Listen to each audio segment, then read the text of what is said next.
Deus para a sua vida essa noite se encontra na minha vida e para a sua, no livro de Neemias. Neemias capítulo 2. Livro de Neemias capítulo 2, do verso 11 ao verso de número 20. Neemias capítulo 2, do 11 ao 20.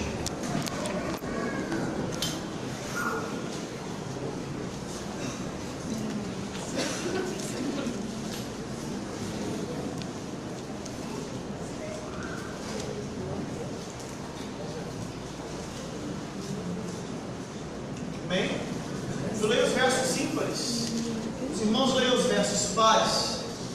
Diz para nós a palavra do Senhor: cheguei a Jerusalém, onde estive 3 dias. Então à noite me levantei e os poucos homens comigo. Não declarei a ninguém que o meu Deus me fizer no coração para fazer Jerusalém. Acho que é melhor a gente ler novamente, assim, aquela voz sustança, robusta, né? Todo mundo encontrou o livro de Neemias, então vamos lá. Cheguei a Jerusalém, onde estive 3 dias. Então à noite me levantei e os poucos homens comigo. Não declarei a ninguém que o meu Deus me fizer no coração para fazer Jerusalém. Não havia comigo animal algum, senão eu montava. De noite saí pela porta do vale, para o lado da fonte do dragão e para a porta do monturo, e contemplei os muros de Jerusalém que estavam assolados, cujas portas tinham sido consumidas pelo fogo. Passei a porta da fonte e a mas não havia lugar por onde passasse o animal que eu montava. Subi à noite pelo ribeiro e contemplei ainda os muros. Voltei, entrei pela porta do vale e tornei para casa. Não sabíamos as estradas aonde eu fora, nem me fazia, pois até aqui não havia eu preparado coisa alguma, nem aos judeus, nem aos sacerdotes, nem aos nobres, nem aos magistrados, nem aos mais que faziam a obra. Então lhes disse: estáis vendo a miséria em que estamos, Jerusalém assolada e suas portas queimadas. Vinde, pois, reedifiquemos os muros de Jerusalém e deixamos de ser opróbrio. Lhes declarei uma boa mão de Deus livre, estiver comigo, e também as palavras que o rei me falaram. Então disseram, disponhamos-nos e edifiquemos, e fortaleceram as mãos para a boa obra. Porém, Sambalate, o Horonita, e Tobias, o servo amonita, e Gesem, o arábio, quando souberam, zombaram de nós e nos desprezaram e disseram: que é isso que fazeis? Quereis rebelar-vos contra o rei? Então lhes respondi, o Deus dos céus é quem nos dá ouvido. Nós, seus servos, nos disporemos e reedificaremos. Vós, todavia, não tendes parte, nem direito, nem memorial em Jerusalém. Senhor, nós, como igreja, glorificamos, exaltamos o Cordeiro de Deus. Bendito é o teu Espírito que se faz presente. Amém, Senhor. Que o coração da igreja do Senhor aqui reunida essa noite esteja um coração trabalhado pelo teu Espírito, Amém. terreno preparado para receber a boa semente, e que possa essa semente a produzir conforme a tua boa, perfeita e gloriosa vontade. Nós oramos agradecidos no nome de Jesus Cristo, o nosso Senhor e comum Salvador. Aleluia. O livro de Neemias é um livro de restauração. O livro de Neemias é o povo que foi então levado para o cativeiro na Babilônia e agora está retornando. Esse povo está retornando depois de 70 anos. Jeremias profetizou que o cativeiro iria durar o período de 70 anos, e a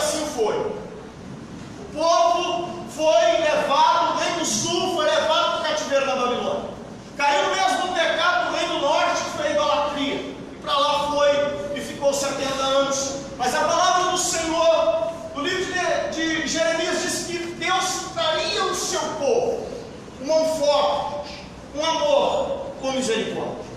O livro de Esdras e Neemias contempla esse momento, o retorno do povo à terra, o retorno do povo e o cumprimento da palavra de Deus, trazendo o povo de volta para a terra, trazendo o povo em celebração, trazendo o povo em adoração. Quando nós olhamos o Salmo, que é um cântico de romântico, o Salmo de número 126, o povo retrata quando o Senhor restaurou a sorte de Sião. Ficamos como quem sonha, então a nossa boca se encheu de riso e a nossa língua de júbilo. Então entre as nações se dizia: grandes coisas o Senhor tem feito por eles. Com efeito, grandes coisas fez o Senhor por nós, por isso estamos alegres. Restaura, Senhor, a nossa sorte como as correntes no Negueb. Os que com lágrimas semeiam, com júbilo ceifarão. Quem sai andando e chorando enquanto semeia, voltará com júbilo,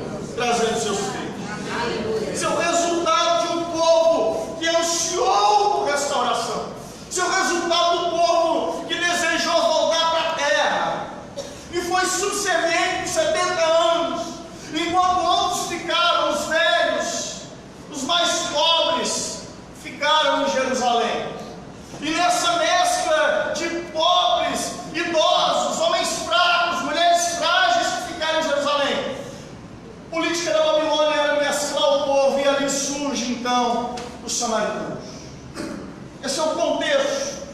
Mas o povo está voltando com amor. Enquanto eles estavam na Babilônia, cativos, subservientes, os seus algozes, aqueles que estavam ali escravizando e colocando eles para trabalhar, dizendo: toque para nós, faça-nos rir, faça-nos alegrar, toque um cântico de Sião para nós. E o povo triste diz: como cantar o cântico do Senhor em terra estranha? Há um povo de coração partido, há um povo de coração sedento, há um povo que almeja voltar para a terra, ser patriado, repatriado, e sonha com isso. Esse livro de Neemias, esse livro que celebra a reconstrução, celebra a restauração, é o livro que mostra os desafios de um povo chamado por Deus. Eu e você aqui estamos essa noite, somos esse povo chamado por Deus. Somos um povo que almejamos restauração em momentos da nossa vida, em áreas da nossa vida. Mas somos também um povo chamado a restaurar vidas, reconstruir pessoas, reconstruir famílias, reconstruir jovens, reconstruir a nossa nação, reconstruir a nossa casa, reconstruir o nosso bairro, reconstruir a nós mesmos à luz da palavra de Deus. É um livro que restabelece os marcos antigos. É o povo que está voltando. Esdras começa a reconstrução do templo. Neemias vai reconstruir os muros, as casas para o povo habitar, vai reconstruir e vai restabelecer novamente o culto a Deus. Esdras, diz o texto, que Esdras e Neemias constroem um púlpito de madeira. O povo fica a tarde toda ouvindo a palavra de Deus. O povo que voltou estava com fome. O povo que voltou estava com sede. O coração ardia, a alma estava alegre, as emoções vibravam, os sentimentos afloravam, porque nós estamos de volta na terra. Nós estamos repatriados.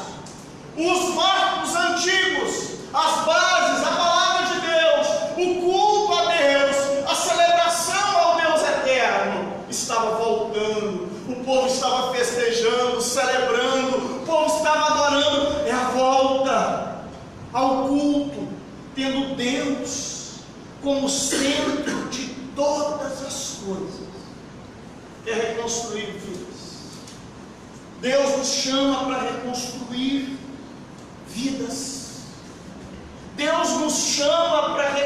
pessoas, reconstruir famílias, matrimônios, reconstruir a nossa sociedade. A igreja tem esse poder. A igreja é essa agência capacitada pelo Espírito Santo a reconstruir, a restaurar, a trazer vida, a trazer esperança. Eu e você temos em nós a palavra da boa nova, a palavra de esperança. Mas o que eu preciso?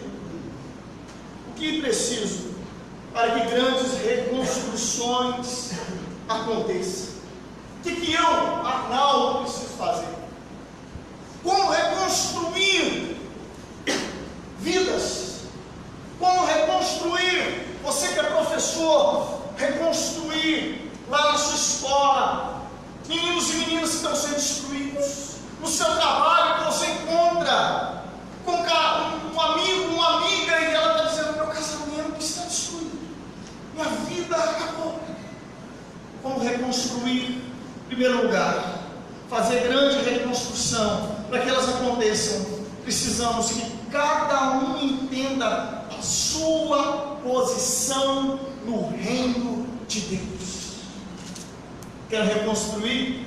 Eu preciso entender a minha posição no reino de Deus. Neemias entende no capítulo 2, verso 5. Ele diz para o rei: eu quero voltar à minha terra, porque eu entendi que Deus me chamou para reedificar a minha terra. Eu vou reconstruir, capítulo 2, verso 5, e disse ao rei: se é do agrado do rei, e se o teu servo acha mercê em tua presença, peço-te que me envies ajudar a cidade dos sepulcros de meus pais, para que eu a reedifique.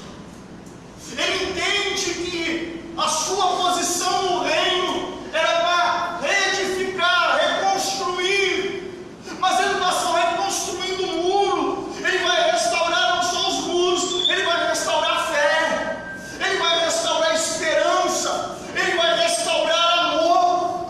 O apóstolo Paulo, escrevendo aos Efésios, ele diz que o Deus Todo-Poderoso, capítulo de número 3, verso 11, ele mesmo concedeu uns para apóstolos, outros para profetas, outros para evangelistas e outros para pastores e mestres.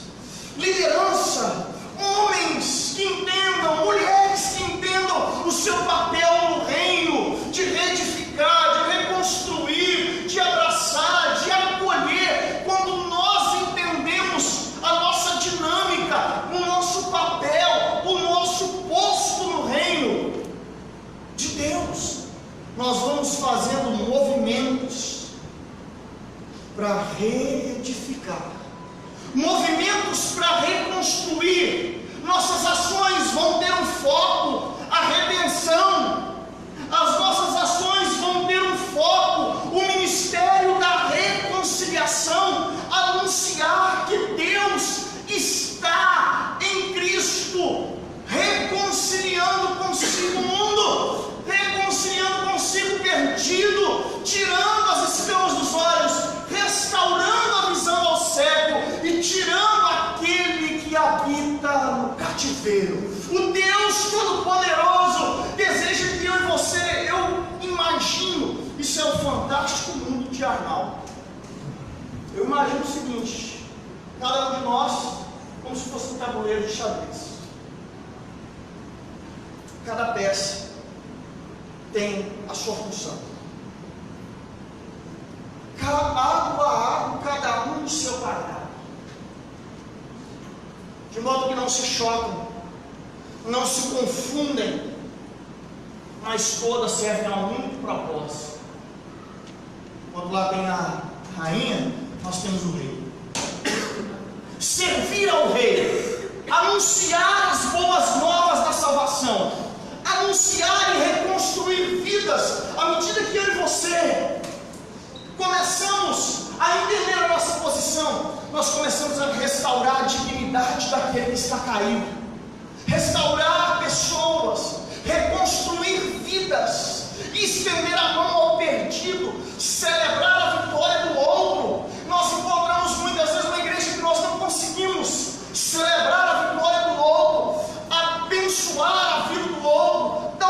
dia, uma boa tarde, reconstruir, um abraço. Nós não conseguimos fazer muitas vezes isso entre nós, porque talvez nós estamos vivendo existencialmente no cativeiro e nós precisamos ser reconstruídos. Se esse é o seu caso essa noite e precisa de uma reconstrução pessoal, o Deus Todo-Poderoso, da pessoa do Espírito Santo, deseja fazer isso na sua vida, na sua história, na sua casa, nas suas emoções, para que você vá como uma flecha e atinja o alvo. Porque às vezes nós estamos ficando apenas dentro da aljava, e Deus não quer que você fique na aljava. Deus quer te lançar um foco, o perdido, alcançado, redimido, restaurado, vivificado, tendo dignidade, voltar a sentar como Davi fez com Mefibosete. Davi restaurou a dignidade de Mefibosete. Esse é um sermão que eu quero ainda aplicar ele por aqui, uma mensagem. Restaurou a dignidade, colocou ele assentado, sabe aonde? Na mesa com o rei. E quando Davi, sendo um tipo de Cristo, representando a Jesus no Antigo Testamento, ele pega Mefibosete e coloca Mefibosete sentado à mesa. O que não se vê? Qual membro do corpo que não se vê quando nós nos assentamos à mesa? Ele era aleijado dos pés. Diante do Senhor, os nossos aleijumes são encobertos, lavados e transformados pelo sangue do Cordeiro. Acontece restauração, devolve a dignidade, devolve a alegria, senta na mesa, é restaurado, é vivificado. Esta é a mensagem para a minha vida e para a sua vida. Não existe outro sentido na minha e na sua existência a não ser restaurar vidas no poder que há no nome de Jesus Cristo, o nosso Senhor e Salvador. Amém? Amém? Aleluia! Deus quer fazer isso na minha vida. Deus quer fazer isso na nossa história. Se disponha. O interessante é que Neemias não se esquiva. Quando ele tem que interceder pelo povo, ele não diz o povo pecou. Capítulo 1, a partir do verso 5, ele não diz que foi o povo que pecou. Ele diz nós pecamos contra o Senhor, nós quebramos aliança com o Senhor.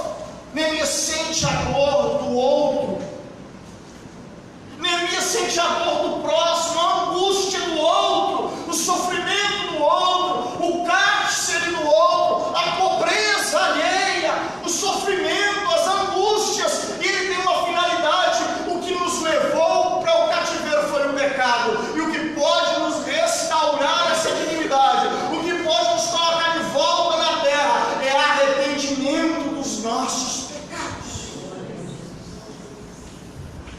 Ele traz essa mensagem. A mensagem do Senhor do Antigo ao Novo Testamento não muda. Os profetas chamavam o povo da aliança ao arrependimento, e a mensagem do Senhor Jesus continua a mesma. Nós queremos restaurar vidas, nós precisamos anunciar a mensagem de arrependimento, a mensagem de restauração. A porta que se abre para o reino dos céus é por meio do arrependimento e crer no Senhor Jesus como Senhor e Salvador da sua vida.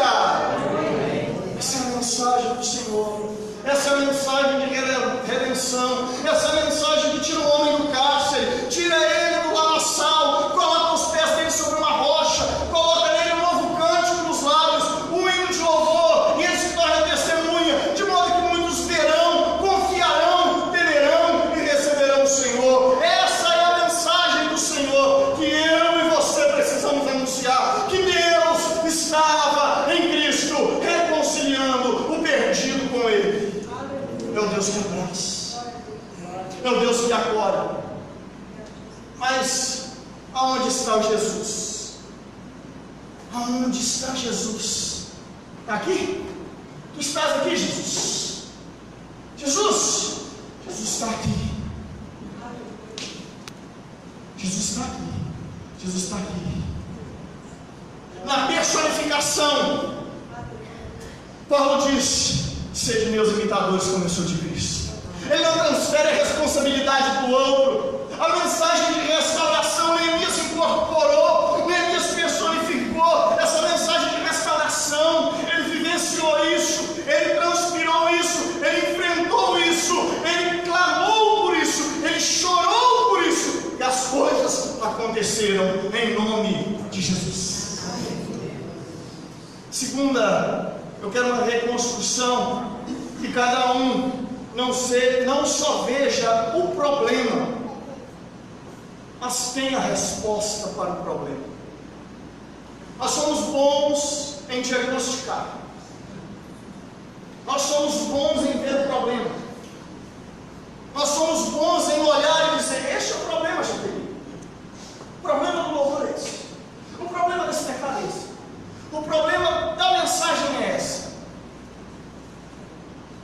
Mas nós não podemos apenas diagnosticar, que cada um só veja o problema, mas tenha a resposta. Capítulo 2, verso de número 17. Então lhes disse: estáis vendo a miséria? Então está diagnosticando. Está vendo a miséria em que estamos? Jerusalém assolada e as portas queimadas. Vinde, pois. Ele chama o povo: reedifiquemos os muros de Jerusalém e deixamos de ser vergonha, deixamos de ser lixo, deixamos de ser uma qualquer coisa. Ele chama o povo, ele faz o diagnóstico, mas ele mostra como vai acontecer a restauração. E ele diz: cada um, ele diz o que no plural? Edifiquemos. Ele não diz: eu edificarei. Ou seja, o trabalho é em conjunto, a celebração é em conjunto, a dor é em conjunto, o sofrimento é em conjunto, o trabalho é em conjunto, para que todas as coisas, quer nos céus e na terra, venham culminar em glória para o Todo-Poderoso. Eu não posso chegar e falar simplesmente: olha, Carlinhos veio, colocou o extintor fora do lugar. Eu passei e vi que o extintor estava fora do lugar. De quem é a responsabilidade de voltar o extintor para o lugar correto? Minha ou do Carlinhos? Minha. Eu vi que estava errado. Neemias não transfere a responsabilidade, ele não se acovarda, ele olha e vê a oportunidade de celebrar o nome de Deus. Ele entende ele como a carta viva do Deus Todo-Poderoso. Ele se entende e se movimenta no reino como peça fundamental, como alguém que vai otimizar, capacitar vidas, que vai orientar. É alguém que está na dinâmica do Espírito Santo, é alguém que está personificando a graça, o favor de Deus. E esse alguém hoje não sou apenas eu, somos nós. Se nós queremos ser uma igreja restaurada, se nós queremos ser uma igreja que impacta Governador Valadares, nós precisamos sair do próprio. Nós precisamos sair do próprio. Deixou de ser uma igreja média para ser uma igreja do todo. Mas isso só acontece em comunhão, em satisfação. Vamos reedificar. E aí o povo diz para Neemias, verso 18: e lhes declarei como a boa mão do meu Deus estivera comigo, e também as palavras que o rei me falaram. Então disseram: disponhamos e edifiquemos. E fortaleceram as mãos para o amor. Todo mundo entendeu a mensagem, todo mundo entendeu o seu papel. Uns trabalhavam com a colher de pedreiro, mas a espada na cinta, a lança encostada nos muros. Todo mundo entendeu o que deveria fazer, porque todos tinham a mesma ideia: restaurar os muros, restaurar a nacionalidade, restaurar a nação cujo Deus é o Senhor. Nós somos chamados para isso. O apóstolo Paulo diz que nós temos o ministério da reconciliação, e nós somos chamados a fazer essa dinâmica.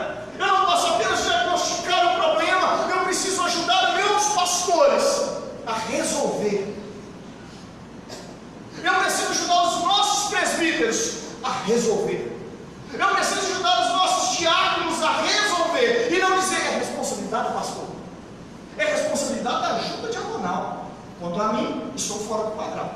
Não, é responsabilidade nossa, é responsabilidade da igreja, é a igreja una no poder do nome de Jesus Cristo. Não, é do pastor Arnaldo, porque ele é pastor dos jovens. Não, é do Alex, porque ele é o pastor que plantou a ideia de célula. Não, a responsabilidade é da igreja, que foi lavada no mesmo sangue, e que nós dizemos que somos irmãos em Cristo. Essa é a oportunidade, uma igreja que vibra, uma igreja que celebra, e não podemos mais ser uma igreja, às vezes partidarista, mas ser uma igreja una, num propósito, avante, celebrativa, uma igreja que adora, uma igreja que se expõe, uma igreja que diz: nós estamos aqui com uma mensagem de esperança, e ela se chama Jesus Cristo, o Filho de Deus. Amém.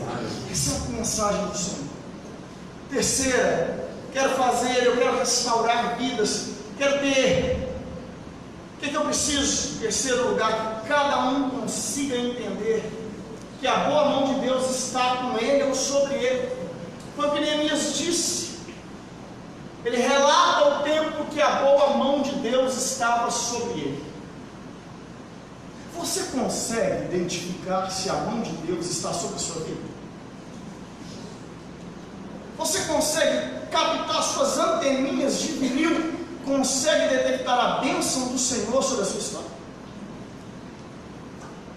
O que o livro de Neemias me revela, te revela, nos mostra, prescrito por Deus? O que ele nos mostra acerca de que a boa mão? Como que eu posso saber? Quais são os sinais de que a mão de Deus está sobre a minha vida? Em primeiro lugar, eu sou cheio de compaixão. Capítulo 1, verso de número 3 e o verso de número 4 diz: disseram-me os restantes, veio a notícia de como estava o povo de Jerusalém, e a notícia, disseram-me os restantes que não foram levados para o exílio e se acham lá na província, estão em grande miséria e desprezo. Os muros de Jerusalém estão derribados e suas portas queimadas. Verso 4: tendo eu ouvido estas palavras, sentei-me, chorei, lamentei por alguns dias, e estive jejuando e orando perante o Deus do céu. É alguém cheio de compaixão.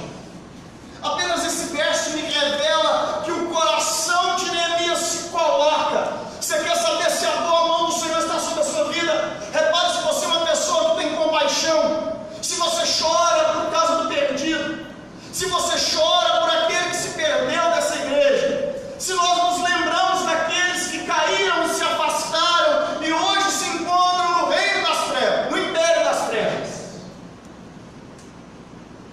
O coração cheio de compaixão, ele não só intercede pelo perdido, ele só não chora pelo perdido, ele não apenas clama pelo perdido, ele intercede, ele o ama, ele abre o coração, ele se dispõe, ele estende a mão. Neemias sabia que o povo foi para o cativeiro por responsabilidade pessoal. Os profetas anunciaram a mensagem de que era para o povo arrepender. Quer ficar livre? Quer restaurar vidas? Observe se a mão de Deus está sobre a sua vida. A compaixão é colocar o seu sentimento, a empatia, a misericórdia. Isso são sinais evidentes de que a mão de Deus está sobre a vida do homem. Mas é reflexo disso, não só apenas que está, mas quando eu e você fazemos isso sem esperar absolutamente nada em troca.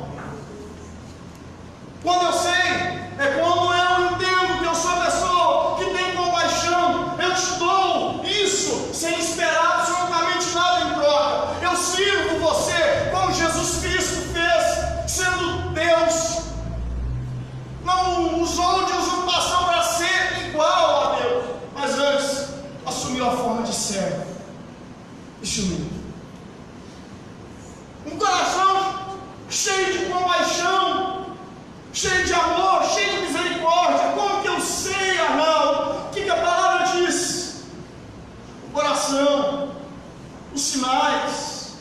que a mão de Deus está sobre a minha vida não é só compaixão, é se eu estou quebrantado. A palavra de Deus diz que Neemias, quando sabe da notícia, ele chora. Lágrimas vertem nos seus olhos. O choro, o Senhor Jesus diz o seguinte no Evangelho de Mateus, no capítulo 5: bem-aventurados os que choram, porque serão consolados.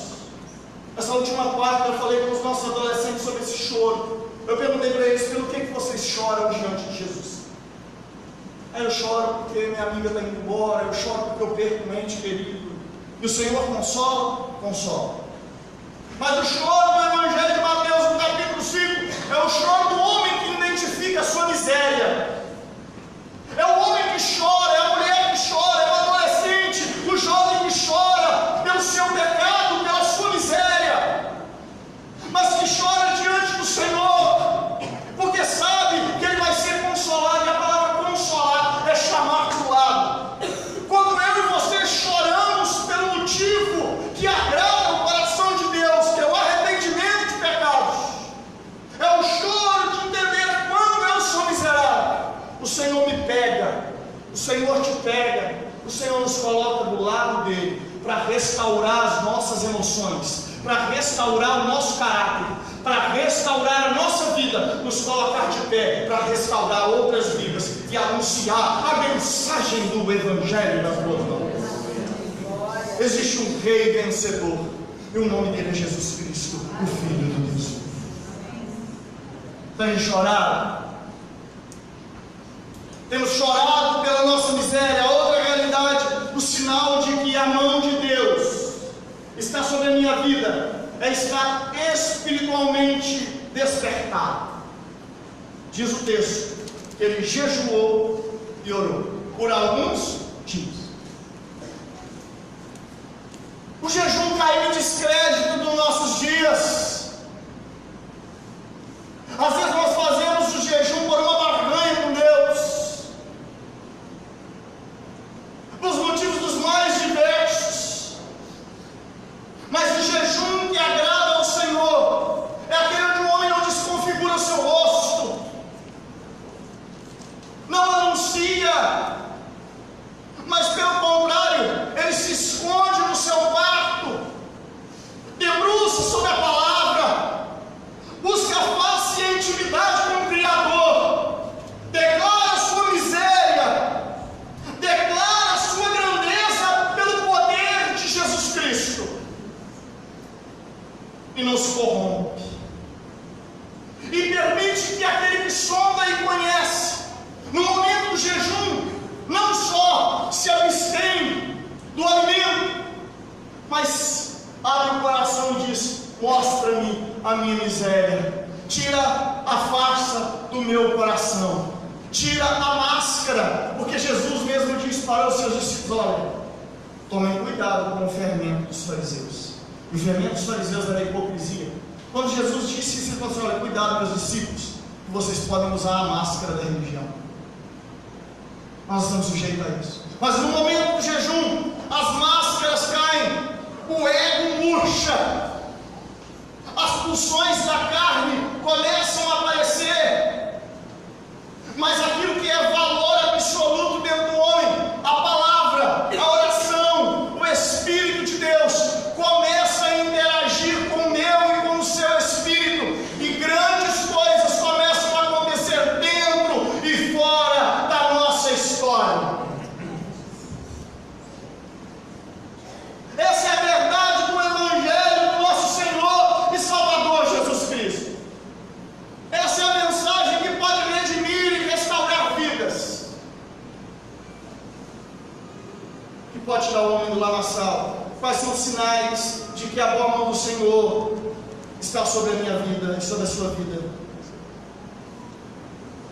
Depois de estar cheio de compaixão, estar quebrantado, estar espiritualmente despertado, o homem se dispõe a ser a resposta de Deus a favor do outro. Capítulo 1, do verso 5 ao verso 11, Neemias se dispõe, depois de jejuar, chorar, quebrantar o coração, ele se dispõe, entende? A minha missão, o meu papel, a forma com que vou agir é desse jeito.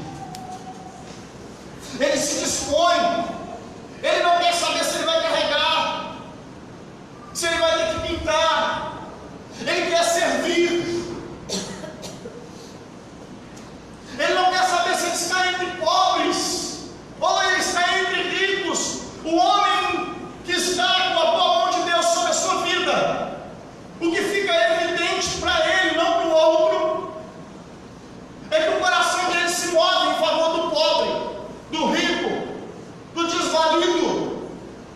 Ele quer socorrer ao invés de ser socorrido. Ele quer servir ao invés de ser servido. Ele quer o canto do quarto e a porta fechada ao invés das luzes da ribalta e os holofotes sobre a sua vida. Ele quer ser resposta para a nação. Ele quer ser resposta para o bairro. Ele almeja isso. Você crê que um homem ou uma mulher cheio do Espírito Santo pode mudar uma nação? Amém? Amém. Você crê que um homem cheio do Espírito Santo de Deus pode mudar uma cidade? Amém? Amém. Você crê que um homem cheio de Deus, do Espírito Santo, pode mudar um bairro? Amém. Por que nós não estamos conseguindo?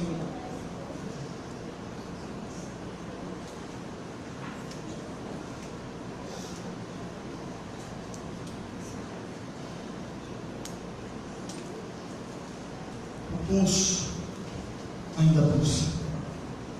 Ainda há esperança.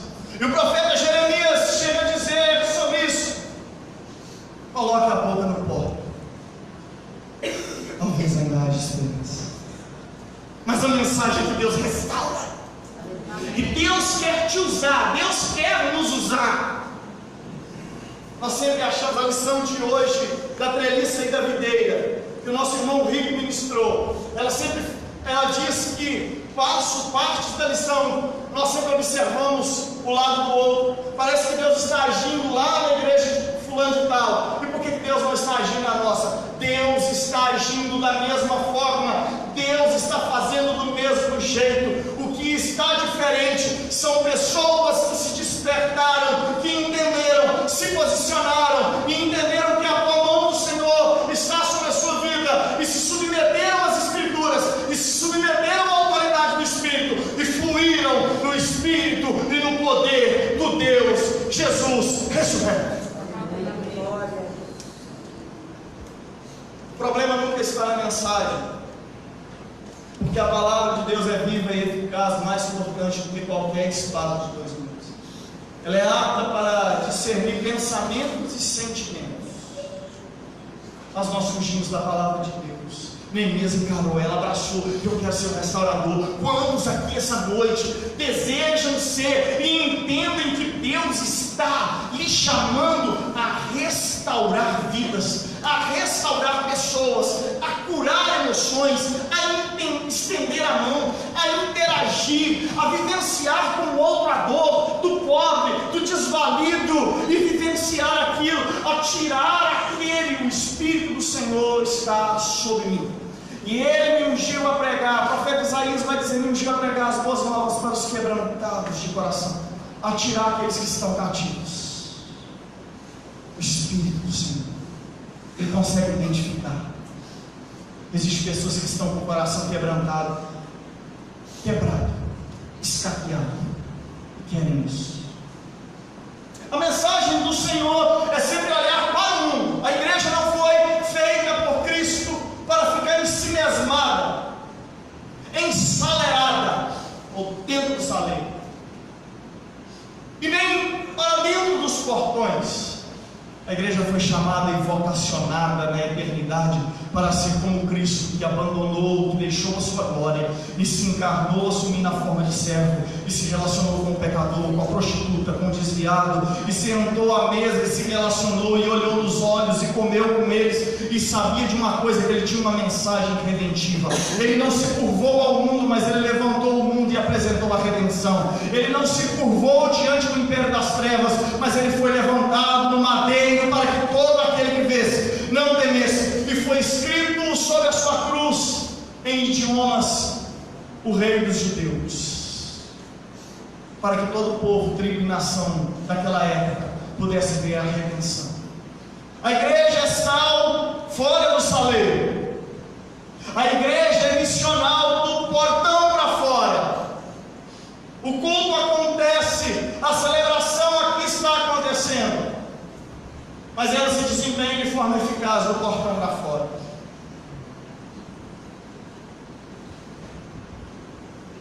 Nós vamos ver Paulo no capítulo 17 em Atos, em Atenas,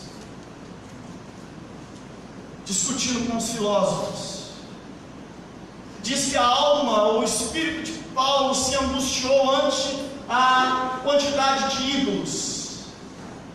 E naquela angústia e na sua missão de pregar o Evangelho, ele identifica um altar que tem uma inscrição ao Deus desconhecido. E começa um diálogo com os filósofos e os pensadores, porque diz o texto que naquela época o povo se incumbia de querer saber de todos os acontecimentos. Era um povo, então, vamos dizer, bem globalizado para a sua época. Apenas o centro da cultura, o centro da filosofia. E o que acontece? Ele usa isso como ponte para anunciar a Jesus Cristo. Tem um vácuo, tem um hiato dentro da sociedade. É essa parte dentro da sociedade onde a igreja chega temperando, iluminando e vivificando e trazendo a mensagem da redenção. Não é o pecador que vem à igreja, é a igreja que vai ao pecador, é a igreja que se desloca. Neemias saiu e foi para Jerusalém para restaurar o seu povo, para vivificar o seu povo. Aqui dentro nós precisamos ser treinados, trabalhados, moldados, porque lá fora existe um povo morrendo, existe um povo cativo, existe um povo que a Bíblia diz que o príncipe deste século cegou o entendimento. Cada um de nós precisamos assumir as responsabilidades. Por último, finalizando, 8 horas e 30 minutos, finalizando, quero fazer uma mensagem, quero ser um restaurador, que cada um enfrente as objeções e responda sempre com fé, esperança e responsabilidade.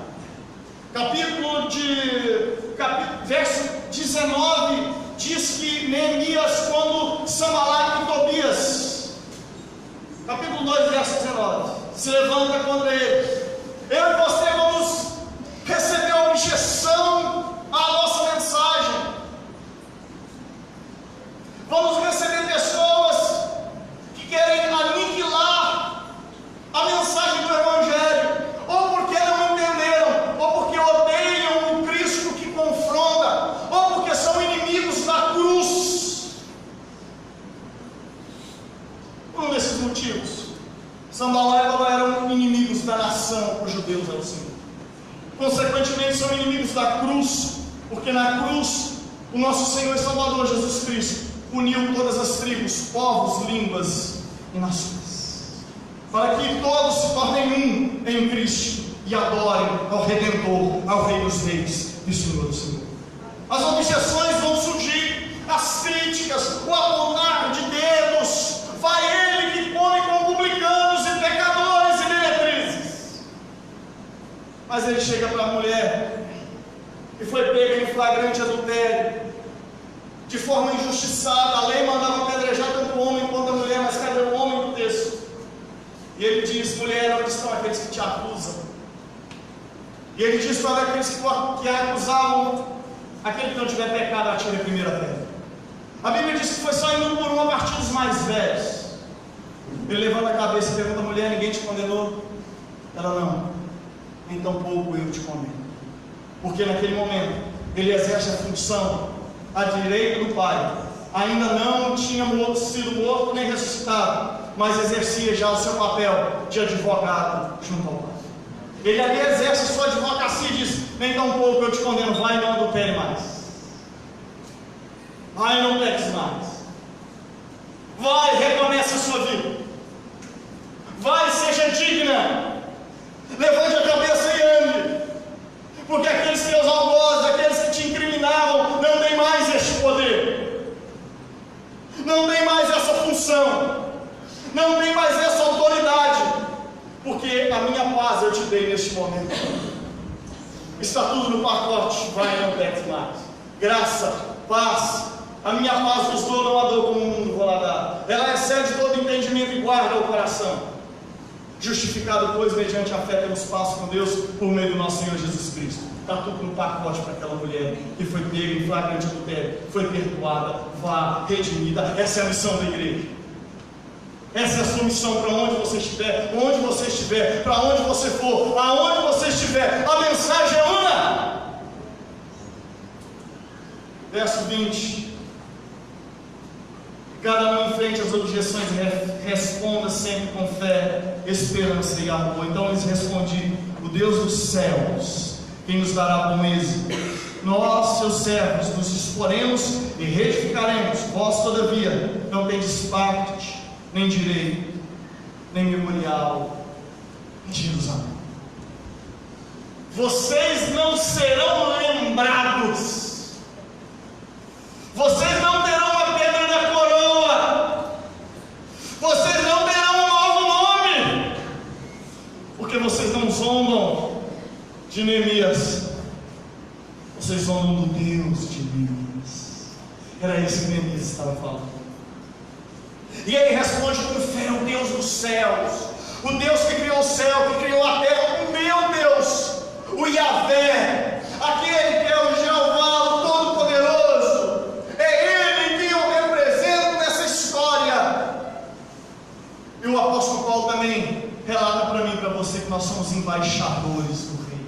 Nós representamos, nós temos uma carta a ser anunciada, nós temos uma palavra, nós temos uma lei, nós temos um valor, nós temos um projeto de vida, nós temos um rumo, nós temos uma seta mostrando: é para lá que eu vou, é rumo às mansões celestiais, é rumo à promessa. Mas pregue a tempo e a fora de tempo, quer ser oportuno, quer não, e insta, repreende, exorta com toda longanimidade, doutrina. Mas não deixe falar da família do nosso lado, não deixe falar do nosso Redentor, porque Ele vive e reina pelos séculos dos séculos. Ele é o Todo-Poderoso, Ele é o Deus gracioso. Responda com fé. O apóstolo vai dizer: estejais preparados para responder a todos quando pedirem razão da esperança que há em vós. A nossa esperança é Jesus.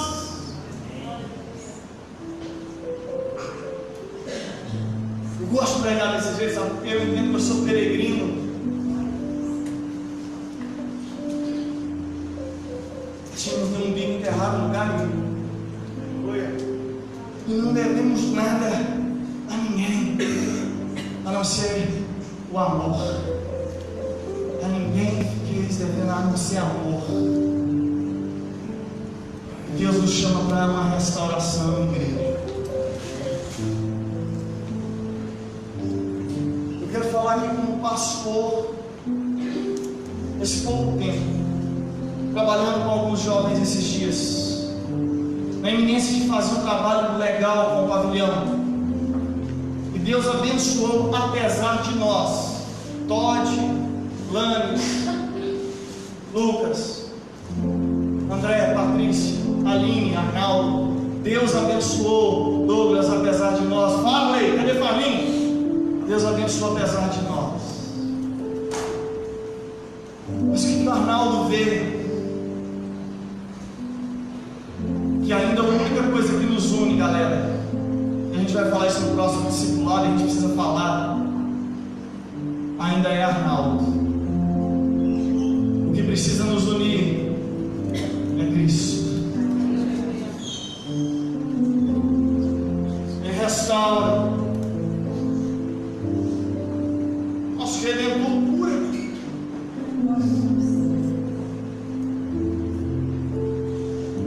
Esquecendo das coisas que para trás ficam, porque foram perdoadas, foram ressignificadas em Cristo, foram purificadas pelo sangue do Cordeiro,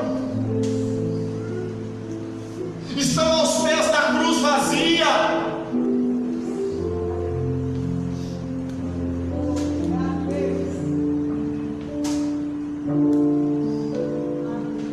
Estão aos pés da cruz vazia, igreja. A gente precisa entender isso, precisa levantar para ser uma igreja viva e forte.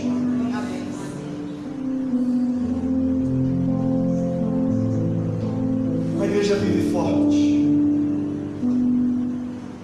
Desse lado, qual é a sua posição no reino de Deus? Qual é a sua posição? Qual é a sua? Qual é a sua? Não é exigido mais missão de mim do que de você. A missão de pregar o Evangelho é igual para todos nós. A mesma. Nós precisamos voltar ao primeiro amor, a celebrar a vitória do Cordeiro, a vir para o culto com desejo de ouvir a mensagem e celebrar o Senhor, e, se possível for, pular na presença do Rei. Se necessário for, se prostrar com o rosto em terra e chorar o choro do arrependimento que o Senhor nos chama para chorarmos, para levantarmos na hora da Santa Ceia e olhar no olho daquele que ainda existe uma mágoa e dizer: me perdoa, porque no dia tal, na hora tal, guardei tanta mágoa de você, eu não posso tomar o cálice sem ter a consciência de que eu e você estamos e realinhados aqui na terra com o propósito do céu. Amém, Deus. Não podemos. Para que a graça alcance a cada coração, para que a graça encontre morada. Eu quero orar. Se você entendeu essa mensagem, se coloque de pé. Se você não precisa colocar, se entendeu e quer viver esse momento de restauração, e quer desempenhar um papel nesse restante de ano e daqui para frente, fique de pé. Vamos orar. Vamos orar. Se você não se vê em posição, não tem problema. Não tem. Nosso Redentor vive para aconchegar o nosso coração, para nos preparar. E lembre-se de uma coisa: você está na mão do oleiro. E lembre-se de uma coisa: se você está na mão do oleiro, a obra não acabou. Amém. Aleluia! Amém. A obra não acabou. Arnaldo está na mão do oleiro antes da fundação do mundo.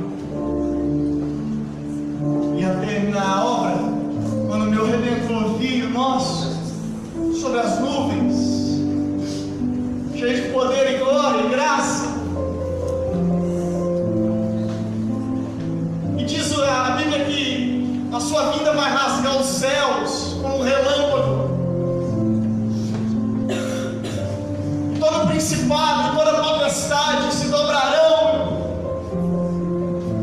e vão dizer: só o Senhor é Deus. Amém. Todo trono, todo império será aniquilado, porque o Rei dos Reis, Senhor dos Senhores, voltará com poder e grande glória. Deus, Senhor, antes que a lâmpada se apague, sejamos restauradores, pessoas que reconstroem vidas, pessoas que reconstroem vidas no trabalho, na escola, na caminhada, quando vai fazer a caminhada lá na faculdade, na academia, com com os professores, com os amigos ali ao redor da mesa. Deus, isso é um tempo novo, isso é um tempo de restauração de vida, é um tempo de abrir mão de conceitos deformados, para ser realinhado ao propósito de Deus em Cristo, porque Cristo é a estatura do varão perfeito, e eu preciso olhar e me realinhar nele, porque dele, por ele, para ele são todas as coisas, porque nele nós, Senhor, nós existimos, nos movemos e existimos.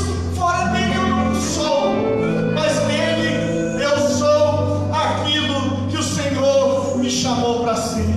Vivifica a nossa igreja, haja um despertamento, um avivamento, um engajamento de pessoas, tanto na visão celular, quanto nos ministérios, no pastoreio um do outro, em aconselhar, em curar, a não emitir juízo precipitado, mas emitir graça imediata, misericórdia e compaixão, a acolher,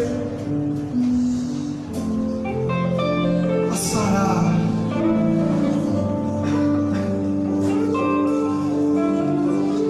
renovar alianças.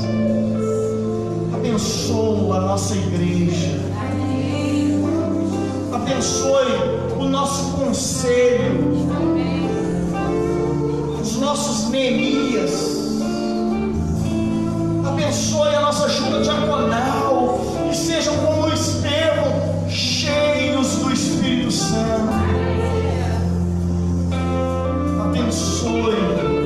Abençoe os casais da nossa igreja, sejam homens e mulheres vivificados, se amando, amando os filhos, se reconstruindo, se curando, se beijando, se amando, se acolhendo, se amalgamando juntos. Abençoe os nossos adolescentes, e haja um despertamento do céu, a começar por nós que estamos aqui, nós três aqui na frente, eu, a Bruna e a Rebeca. Começa através de nós um avivamento, e se espalhe, se expanda, que comece um avivamento através da nossa mocidade, com Lucas, com André, com essa turma, que seja incendiada, que seja acolhida. Abençoe as mulheres dessa igreja, sejam cada dia mais e mais mulheres acolhedoras, cheias do Espírito, cheias da palavra, proclamando, vivendo, amando, respirando e interagindo no rio do Espírito Santo. Nós te agradecemos, e agora nós te louvamos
Dê a mão, vamos fechar o corredor.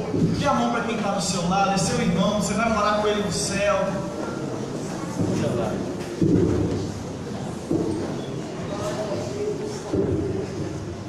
Oh Deus, nós te agradecemos por esse culto, uma celebração no nome do Senhor. E pedimos que a tua graça esteja envolvendo a igreja e conduzindo todos de volta para casa. Amém.